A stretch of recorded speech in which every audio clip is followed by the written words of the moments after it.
Hi, Derek Evans here, your author at hopeithelps.org. Today we're talking about step 3 of the 10 steps to bliss, which is a really important one, as they all are. This one is about time, and specifically understanding time. We think about time as something that's ironclad, that's in stone, that's real, and in fact it's not. It's just a concept, it's an idea, it's a measuring stick for existence. Similar to the way that you measure things, it can be measured in many different ways. If we think about just inches versus centimeters as an example, then we start to realize that maybe the way we look at time isn't quite correct. But it's just a measuring stick, it's just a concept. It shouldn't really have any specific value in our lives. However, unfortunately, we find ourselves chasing around against fighting it every single day. So we first need to understand time as a concept. It's not necessarily real. And we also have to ask ourselves a question. When we say things like, I'm running out of time, we don't have enough time, there isn't enough time to do this. If we don't hurry, then we'll be late and bad things will happen. I don't want to be late. We've been so trained and conditioned to think that time is everything. Time is money. You've heard that before. We've all said that before. Time is money. Running out of time. These are all things that aren't true. How could you be running out of time? What is there that you have to do in your life that's going to take from now until the end of your life to accomplish? There's no such thing. So let's first understand time is a concept. And the key takeaway for this step is that you have all the time in the world. Because being in a hurry has never done anyone any good. When you see someone who's in a hurry in the grocery store, or someone who's breathing down your back in line at the bank, or wherever it may be, when you look at that person, when you detach, and you just look at that person, you just witness their actions, it's almost as if they're fleeing for their lives.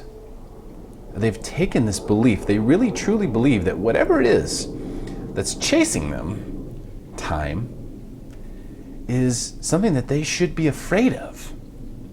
Why would they think that? Well, we've all been taught this since we were young. We've got to be on time. Don't want to be late. Don't want to be late for school. We're always in a hurry because we have so much to do. We're always in a hurry. But does it actually help us? When you're in a hurry at the grocery store, do you think it saves you time? Do you think you get done more quickly? Or do you think that you're just frantic? I believe that there's no such thing as being in a hurry. There's just people who are acting frantically. People who are in a state of franticness or a state of confusion would be more accurate, because there's no such thing as time, and you have all the time in the world, and so do I. So if we can start to understand this reality behind how time works, and that we have all the time in the world, then we can relax a lot. We can enjoy everything we're doing. We can be present more often. We can experience gratitude more often, because instead of being in a hurry in the line, tapping our foot, waiting for something to take place that we have no control over, we can take that moment and just take a deep breath and just experience gratitude for being alive.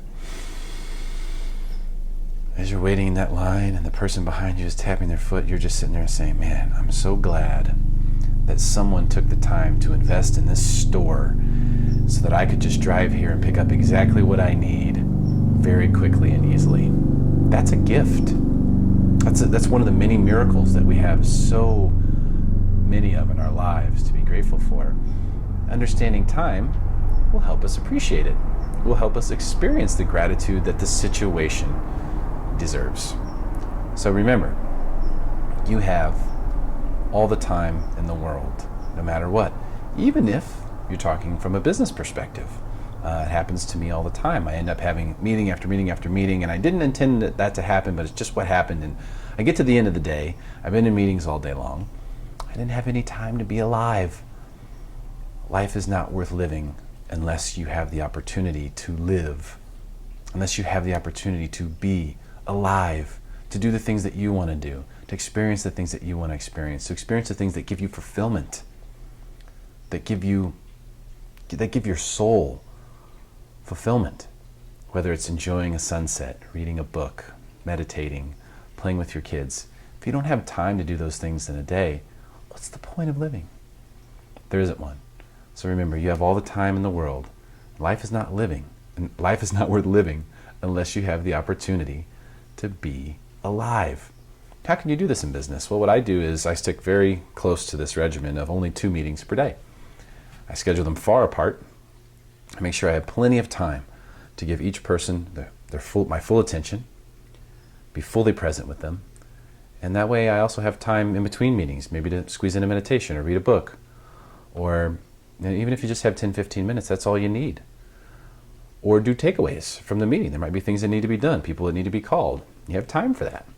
So most of what we need to learn about time is understanding what it is. It's not real. It's just a concept. It's just a measuring stick. We have plenty of it. In fact, that's all we've got is time. The one thing we all have, the exact same thing, the exact same 24 hours in a day. We all have nothing but time. That's all we have. When we start to realize that, then we can make a shift. We can make a shift in the way that we think about everything that we're doing, and we can make a shift in the way that we interpret everything that we're doing. So today, the next time, whenever it is, that you find yourself in a hurry, stop, take a deep breath, and tell yourself, I have all the time in the world. Happy meditating. I hope it helps. Namaste.